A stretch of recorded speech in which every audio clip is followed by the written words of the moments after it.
Hey everybody, welcome to Spiritual Healthcare Day number 47. It's hard to believe we're almost at 50, but we are almost at 50. This is this is what this is apparently what we're doing now. So I am so glad to be here today. I hope you guys had an amazing evening and awesome yesterday. It's beautiful here. I don't know what's going on where you guys are, but it is absolutely lovely here. Good morning, everybody. Good morning, Kaz. Good morning, Patricia. How are you guys? I hope you guys are doing amazing. It's so nice to see everybody in the morning. And you know, it's funny because today we're definitely going to be covering some pretty cool topics. And covering a topic about crossroads, which I think is going to be pretty cool. Good morning, Dan. Nice to see you. Good morning, Wes. South Carolina. Yeah, South Carolina. Are you guys like, how is your weather down there? Are you guys warm? Because we're a lot warmer here now, at least today anyway. Good morning, Marge. How are you? Nice to see everyone. And Jay, it's good to see you. Serena, good morning. It's like... Kaz says that it's gonna be 106 today. Holy crap! We are not there yet. We will be. We're not there. We usually don't hit there till like June-ish, or whatever. Marge is over in Rhode Island.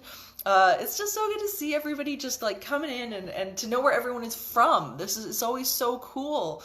Sonia's from London. Hey, Chrissy and Ricky, nice to see you guys. It's so good to see everybody. Where is everybody from? You guys should throw it in the chats. This is so much fun to see where everybody's from. I'm sitting here, of course, in Edmonton, in Alberta, and we've got sun out today. It's been really rainy the last number of days, but it's been super rainy and whatever, and now, because now the rain has quit, all the green has come out, and the green grass and the leaves and all that stuff, so that's pretty cool. It's looking a lot better. Dan's from Tennessee. Wes says his temperature's been all over the place. Hollywood from Ricky. Hello to Hollywood. Yeah, it's just, I love it. I love how we all get to come together. We've got North Carolina, Arizona. Yeah, I love it. Thunder Bay. Yeah, Thunder Bay. Some Canadians in the house. That's always good. It's always good to see. It's so cool just to see so many people. It's so amazing. And yesterday, of course, for those of you guys who missed it, I'll let you guys know again, we are going to be beginning in the next little while. We are going to be starting a masterclass, a spiritual healthcare masterclass.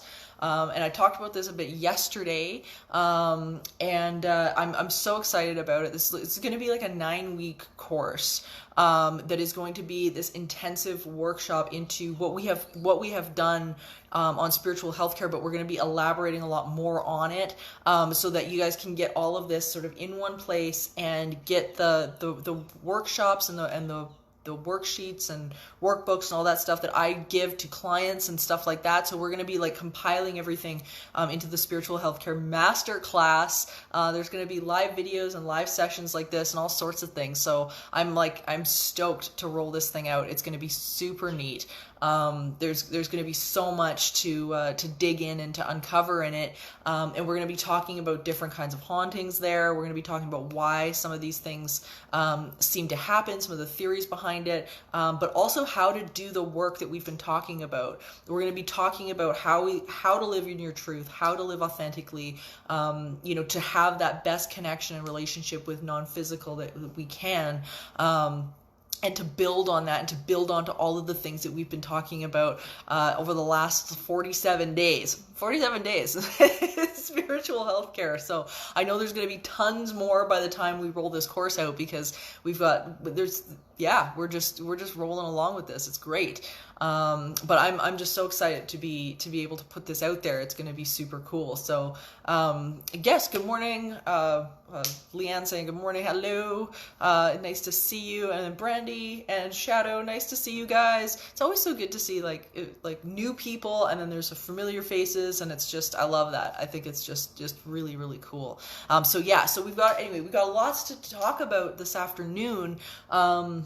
about that. And we're going to be talking, like, when we eventually, when we get into the spiritual healthcare masterclass, we're going to be talking a lot about healing some of those old wounds that oftentimes end up spurring or it sort of antagonizing that paranormal activity that's around us, and start to understand how we are contributing to what it is that we are manifesting. Because it's not, even with hauntings, it is not a one-sided thing. It never is. We always have that role that we play in our environment and what we create. It's never a one-sided deal.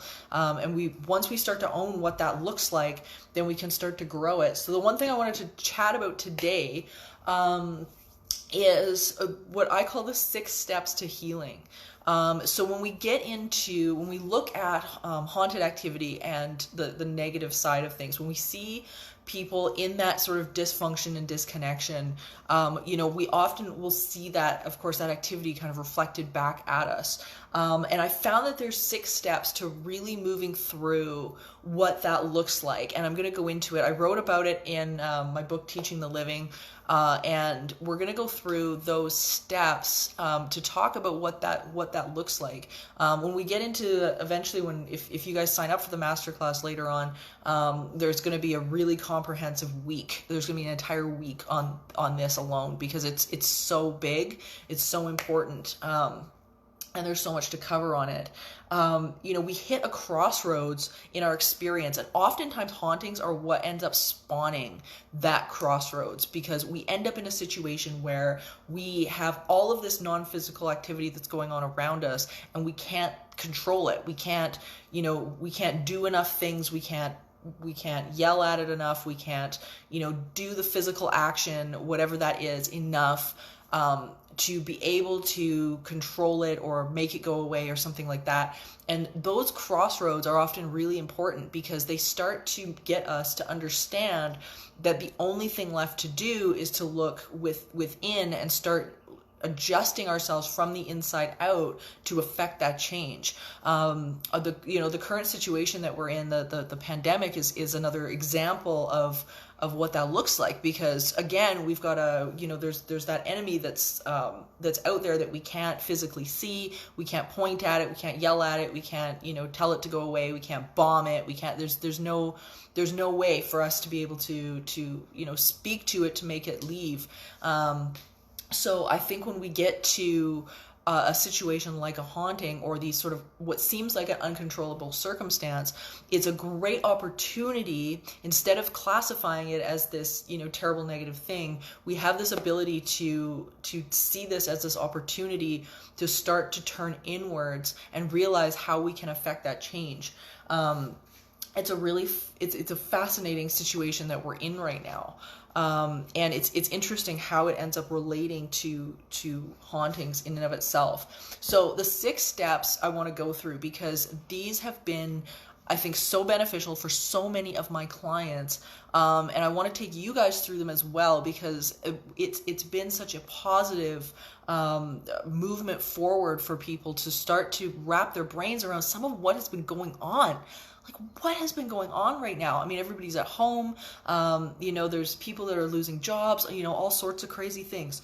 So one of the things that I've noticed is that the process of all of this, the process of healing, the process of dealing with, non-physical activity, the process of, whatever it is that's going on in your experience, one of the key points that I have found has been that ability to surrender.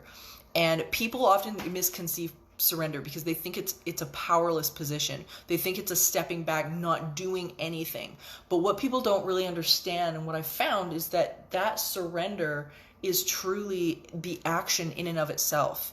That in and of itself is probably the most powerful thing that you can do.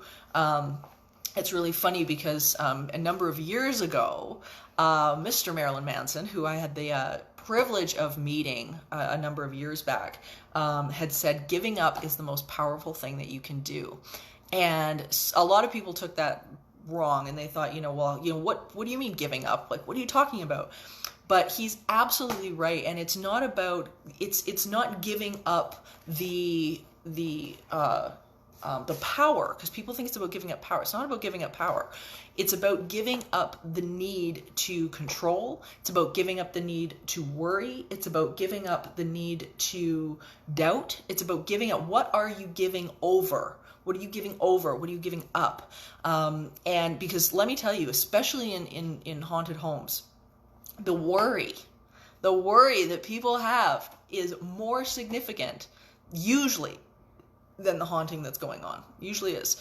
It's the story in between that they tell, in between the phenomena, that is really the driving force behind creating more of the phenomenon that's happening. Because once you get focused on it, you start attracting more of that thing. Wherever that energy is going, wherever it's flowing, you get more of it back. And worry, honestly, is simply a fear interlaced with control. It's really what it is. It's fear that's been wound together in with control. And so really the idea of giving up, of surrender, is not about at all. It has nothing to do with giving up a position of power. It really is about taking your power back. So you're not giving that over. You're not giving it over to the idea of worry and all of these different things, because honestly, like, worry is probably some of the most powerless. It's one of the most powerless places that you can be in, and we have to start looking at changing our position. Be willing to change your position. Be willing. Understand that what you tell yourself might not be true, might not be right. Be willing to change the position. Surrender that. Surrender the need to do that. Marge is asking, is that in a poltergeist situation? A poltergeist situation usually is actually created by people. A poltergeist situation is is usually stemming from the focus of the mind, where with things like, for example, a negative entity or even something that's a spirit that's positive, is something that is more one-on-one, is more intelligent. It has awareness. It thinks by itself. It's interacting independently of people. So it's a slight difference. So, and one of these days we'll go through, maybe that's what we'll do tomorrow. We'll go through the types of hauntings. We'll go through the types that we cover in Teaching the Living and whatnot. And we'll go through that and we'll dissect that. I like that a lot. So surrender, it's a big deal. It's a big deal. And the ability to understand that you get to create, and surrendering that doubt and worry, that spiritual practice in and of itself will get us through times like that. It will get us through times like that. And we have to be able to turn around and trust ourselves enough to be able to move through some of these things. However, we have to be able to question. We have to be able to question our position. We have to question, because if we're not constantly being critical of the information that we're receiving, then we end up in a situation where the story that we're telling ourselves isn't open to reshaping. And if we're not willing to reshape our story, if we're not willing to relook at some of these things that we might have learned when we were little kids, we might be basing our truth on bad information, and we've got to start looking at that. If we are so white knuckling into our position that that we are rigid, then we don't allow that flow that is that which is non-physical, that which is the universe. If we are that rigid in what we are doing, then rigid things crack. They break. Every time they break. That's why architects, for example, will use a building and build a building that can sway with a storm, because they realize when they build the building very rigid, that storm is going to take it out. That storm's going to take it every time. It's too strong. It's too powerful. It will blow it over. So it will eventually start to break down. And it might not be, in the first storm. It might be in storm number 3, 4, or 5. But we have to be aware that as soon as we become rigid in our position and rigid in our story and not willing to hear, then that will become a big problem at the end of when we are facing issues, especially issues with other people, I have to say as well. As soon as we stop hearing, as soon as we stop listening, and we are stuck in the story that we're saying, that we're dealing with, we miss the lesson. We'll miss the lesson. Haunted places are interesting because when we get into talking about these intelligent entities that move around in our lives, sometimes, say for example, if we have a story that the paranormal is all evil and terrible and terrifying, then we might miss the encounter with a loved one. We might miss the encounter with something that is unbelievably special, or something that has come to us as this gift, and have this wonderful interaction with, and we'll miss it because the story in our head is not, it's just not accurate. It's not accurate. And we miss the gift. So don't be so rigid that you miss the blessing, because that's important. So the 6 steps to healing. The first one that I ended up touching on is to acknowledge it. Being able to acknowledge where we are. It is so crucial to be able to own where we are and not put that happy face sticker over that empty gas gauge. You're driving along and your gas gauge is empty, and you take your happy face sticker and you stick it on the gas gauge and say, see, it's not empty. I don't see a problem. And that's an issue. There's been memes and stuff going around over the last while about things like toxic positivity and things like that. And I don't necessarily agree with that term, because I don't think positivity is ever toxic. But not being able to own where we are and being able to move from where we are to where we want to be able to heal that stuff up, acknowledge it, know where you are, know where you stand, and don't beat yourself up about it. Don't beat yourself up. What's the point of beating yourself up about it? Don't do that. Being able to acknowledge where we are is just so crucial. People that have experienced psi events, oftentimes, allowed themselves to let go enough to have the experience that they're hoping for and that they want. And unless we acknowledge where we are, we'll miss it. The other thing, the second point that I like to make is asking why. Ask yourself, have you asked yourself why it's happening? Carl Jung says what we resist persists. He was so brilliant. He delved into ESP and psi and the paranormal for so long. When Sigmund Freud he backed out of it a little bit, because I think he was a little bit nervous to bust up his reputation. But he kind of let Carl Jung go out and do his thing. And Carl Jung discovered some really interesting things, that being one of them. The more we push against, the more we start pressing against the issues, anti this and anti that and whatnot, then the more we end up creating. The universe really doesn't hear the word no. What it hears is, I want. So wherever we're putting our thoughts, whatever we're doing in that area, really does come back to us. So being honest, ask why. If we are returning, if you're noticing the same situation again and again and again, recurring with a different face, different mask every time in your experience, then we got to start asking ourselves, be critical about what's going on in your experience. Ask why. The third is to stop holding your position. How are you holding your position? What's going on? Are you hanging on to this? How are you doing that? It's interesting because people will, usually when they hold a position, they're defensive. They're in the defensive. There is worry in the ability to hold your position. People freak out about it, and often they will end up during those circumstances fighting for their own limitation. They will fight to the death to tell you that they are, so ill, or they are so, they've got this problem or that problem. And every solution, and you guys have probably run into this, where you're dealing with somebody and every solution you give them is wrong. Nothing is right. And they will fight to hold on to that position. We got to stop doing that. We have to start to identify what it is that we are hanging on to that is not serving us. Because we will. And sometimes we don't even know we're doing it. it's become a normal. It's become a normal. We don't want it. We don't want this stuff to become a normal. Something, a limiting belief that we're repeating again and again in our experience. We don't want to be doing that. We want to be able to question those and stop holding on to the position.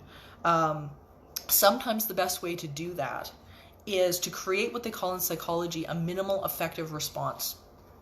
And what a minimal effective response is what is it that you could be doing? What is it that you yourself could be doing to create that sense of closure? What is it? And that's something that we really have to start thinking about. Sometimes it's not enough just to say, okay, I'm done, I'm letting this go, and that's the end of it. Sometimes it's not enough. Sometimes we actually have to, maybe it's writing a letter and not sending it, or maybe send it. Maybe you have to send it. I don't know. But sometimes whatever that is, what is the minimal thing you can do to create closure, to be able to let that go? So that's something that's super important. The fourth one is a really tough one. The fourth one is forgive yourself. Forgive yourself. Forgive yourself for, whatever, not only whatever that is in terms of the physical issue, but forgive yourself for hanging on to it, thinking that it was affecting the situation. It might be a matter of forgiving yourself for not treating your heart better. Forgiving yourself for, allowing this, a negative thought pattern to continue and maybe wreck your day. Maybe it's, forgiving yourself for not being your own best friend. Whatever it is for you, forgive yourself. And as I say, that one's a tough one because a lot of people have some major problems with it. A Course in Miracles states something very interesting, and I really loved it because they stated this the best. And they said, the major difficulty that you will find in forgiveness on your part is that you still believe you must forgive the truth and not illusions. And I love that. I love that. Course in Miracles is such a phenomenal book. It's just such a phenomenal book. So I want to read that one more time. The major difficulty that you find in forgiveness on your part is that you still believe you must forgive the truth and not the illusions. So forgive the story. Forgive the story that you're telling. Forgive yourself for telling the story. And be able to let that go, because the truth at the end of the day is that events are very neutral. Events either they happen or they don't happen.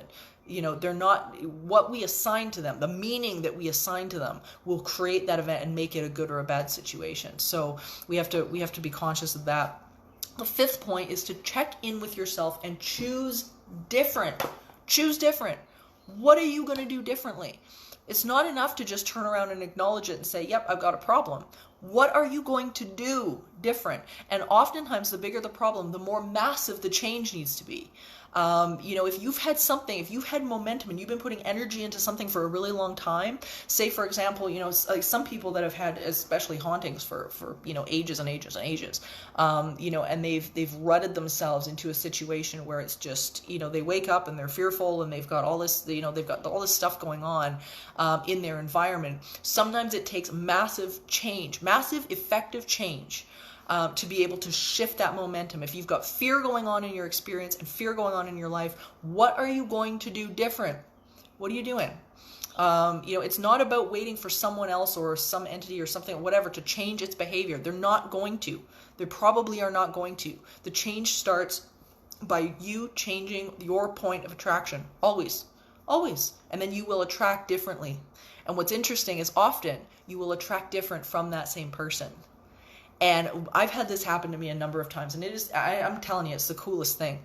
I find they will either clatter out of your life, they will disappear out of your experience, or you will end up with a different version of that person. It's so fascinating. Some of you guys have probably had this happen where you have put in, you've had an argument, you've put in energy to something, you've had an argument with a person, and you make peace about it. Maybe it didn't end well, but you make peace about it. And then the next day, maybe the next time you see them, you're getting a completely different, softer, more wonderful, more joyous version of who they are. And it's like nothing happened. It is the magic of being able to begin to change the point at which you attract. You haven't changed who they are at all, but you have changed what you are drawing from them. And that becomes very key. And the sixth point, and the big one, is really get a vision. Get a damn vision, people. Get a damn vision, because I'm telling you, so many people get wrapped up in this stuff, and they get wrapped up in it can be a negative haunting as well, where they will get so wrapped up in what's going on, they lose their vision. They lose their purpose. It's gone. It's gone. They stop working on it. I know some people during the pandemic have been talking about this as well. As soon as they're out of a job and they don't have that routine anymore, they've lost their purpose. They just lose it because they didn't have a vision. So having a long-term vision really begins to reshape how you're viewing circumstances like COVID-19. We think about visions oftentimes in terms of work, or something like that, and it's usually not about things like work at all. Sometimes it might be, sometimes it is, but oftentimes a vision really stems from a really deeper part of us, and it's not something we always have to be earning money for. It really isn't. A vision can be something else. So we've got to start thinking about what it is. What is it that's long-term for you? To be able to start to move forward into a positive direction. Because let me tell you, there's so many people, and I've gotten so many messages of people saying, like, I can't get out of my PJs, I don't know what time of day it is. I've not having that structure, has made that collapse on them. And being able to have a vision will get you back into a schedule that makes sense to you. It really will. And sometimes that might be you taking time out of today, and starting to figure out how that's going to look. How is that going to look? If you had your vision today, then what would your day look like? What would it look like? Would it look like you just, hanging around watching Netflix all day? Probably not. It probably wouldn't. So you can take a look at that. So anyway, those are all things we're going to be covering in the Spiritual Healthcare Masterclass. We're going to be going, as I say, we're going to do a whole bloody week on this, because it's to get people moving in that right direction. So whether you've got a haunting, whether you've got, you're just pulling yourself through the momentum of the pandemic, whatever it is, we're gonna address all of that stuff, and offer the tools to get you guys moving and get you through that, so that you've got all of it. So the reading that I wanted to give you guys today, funny enough, is actually, usually I don't read from my book. Usually I've got Ionla or something like that. But I wrote a section on this stuff in Teaching the Living, which is my book that I wrote a number of years ago, From Heartbreak to Happiness in a Haunted Home. And I wanted to read you guys a little bit from it because I think what we've talked about today is relevant here. So check this out. We use spiritual tools to do human things. We think that if we do what we are supposed to do, what people say we should do to maintain their expectations of us, then we can limp along and things will be manageable. It's not supposed to feel like that. That's not living with awareness. That's doing something you hate and going through the dregs of the day. Someone needs us to be something we aren't created to be, and therefore we aren't being used to our greatest potential. The work is not for everyone. It takes courage. The benefits of living your authentic self are easily spoken about. But what does it look like when people walk the walk? We've noticed around our clients and workshop participants is a complete change of being. We've even known people who have chased their dreams from Canada all the way to the United Kingdom and are now living the life that they've always wanted, free of negative hauntings and enjoying joyful interactions with non-physical. Blending non-physical and physical is supposed to be fun. And in fact, there isn't much of a difference outside of the fact that we perceive it that way. Being in charge of what you're creating, and therefore the interactions you're having, is one of the most powerful experiences we can have as human beings. And there are communities and countries all over the world that take it very seriously, or rather, with lots of fun. And it is super true. Super, super true. So that's all something I want you guys to think about today. And as you're to do today, think about this. What are you actively growing? What are you actively growing right now? Because the growth is such a huge part of this and moving forward. We've so much talked about the vision. What are you growing? Everything you're putting attention to, you're building seeds. You've got these seeds that are germinating. And start to think about that. Look at your experience. What are you actively putting your attention into and growing? And some of it might be weeds you want to start pulling up. Some of them you might be weeds. So yeah. Yeah, take note of it. Take note of it.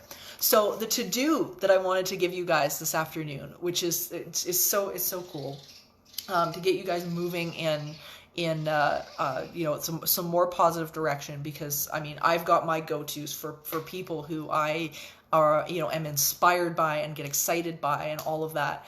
And so I wanted to share one of them with you today because I love his YouTube channel so much. It is just a blast.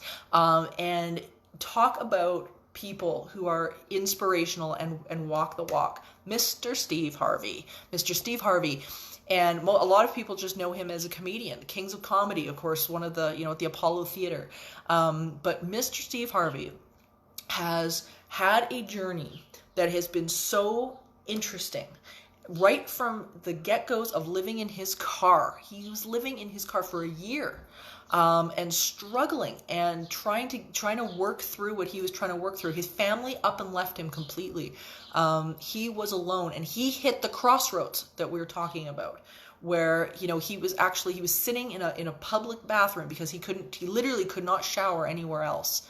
And he realized that he was at a crossroads and found that moment of surrender, that he realized there was nothing more he could do. There was nothing more that he could, you know, no more gigs that he could get. There was no way of getting to the next gig anyway, because he had no money for gas. And he was completely by himself, and he hit this moment. He hit the moment of surrender, and immediately, almost immediately, the door opened for him, and he ended up moving into the next phase of his experience. It was really phenomenal. So I wanted to pass on Steve Harvey's YouTube channel to you guys so that you guys can play around with the videos. They are incredible. He's got a series of videos on there called Motivated that are absolutely stellar.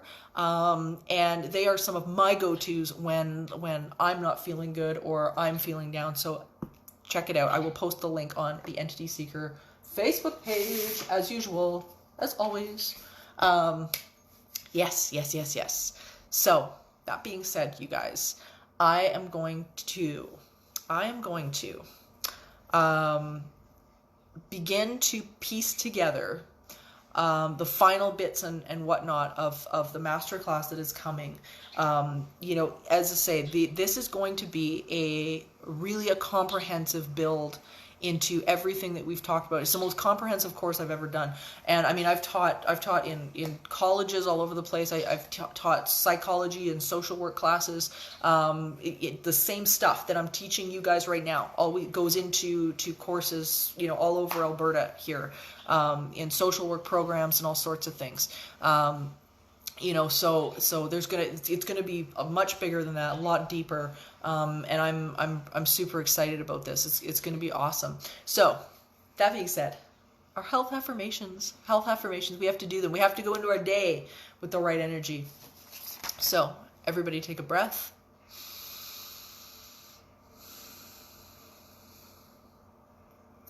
It is natural for my body to be well. Even if I don't know what to do in order to get better, my body does. I have trillions of cells with individual consciousness, and they know how to achieve individual balance. When this condition began, I didn't know what I know now. I don't need to understand the cause of this illness. I only have to gently, eventually release this illness. It doesn't matter how it got started, because it's reversing its course right now. My body knows what to do. Well-being is natural to me. My inner being is intricately aware of my physical body, and my cells are asking for what they need in order to thrive, while Source is answering those requests. I'm in very good hands. My only work is to relax and breathe, and I can do that easily. Everybody take a breath. Now, if you guys want more of these affirmations, I'm going to be doing a video here at some point with them so that you guys can have a bunch of new ones as well. Many of these have come from the amazing, incredible book Ask and It Is Given by Esther Hicks. And their work is just so phenomenal. And so a lot of those have been taken and reorchestrated from their stuff. So I highly recommend checking that out as well. But let's go into the types of hauntings and things like that tomorrow, so that we can delve into it. What does it look like, and how is that reflected back? What are the behaviors, the patterns? What does it look like? And what do you guys need to know about it? I think it's a great idea. I will see you guys tomorrow morning. Spiritual Healthcare, 10 a.m., guys. 10 a.m. Mountain Time, as usual, right here. And I will have a lovely afternoon, so I hope you guys do too. I'm going to be envisioning that for all of you. Thank you so much for being here, for participating, for asking such awesome questions, and your support is always just so brilliant and shining and important. So have a wonderful day, you guys, and I will see you tomorrow. Bye.